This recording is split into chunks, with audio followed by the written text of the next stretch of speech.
کوئٹہ اور بلوچستان کے بیشتر علاقے اس وقت شدید سردی کی لپیٹ میں ہیں، جہاں درجہ حرارت نقطہ انجماد سے کئی درجہ نیچے گر گیا ہے۔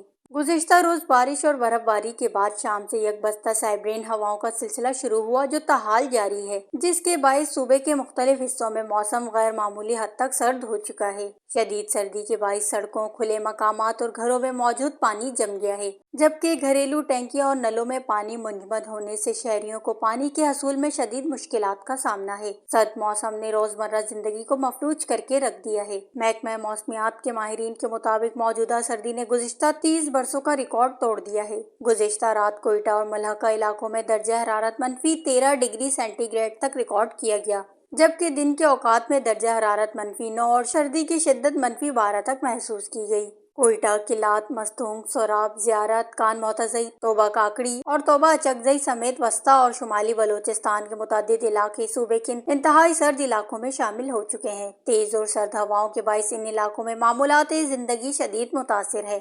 شدید سردی کے ساتھ گیس پریشر میں کمی اور بجلی کی لوڈ شیڈنگ نے شہریوں کی مشکلات میں مزید اضافہ بڑھا دیا ہے، جبکہ ایندھن کے متبادل اور سستے ذرائع کی عدم دستیابی نے عوام کو شدید پریشانی میں مبتلا کر رکھا ہے۔ دوسری جانب گزشتہ شب برف باری کے دوران زیارت جانے والے متعدد خاندان راستے میں پھنس گئے تھے، تاہم پی ڈی ایم میں حکام نے بروقت کارروائی کرتے ہوئے تمام متاثرہ افراد کو بحفاظت ریسکیو کر لیا۔ وش نیوز، کوئٹہ، بلوچستان۔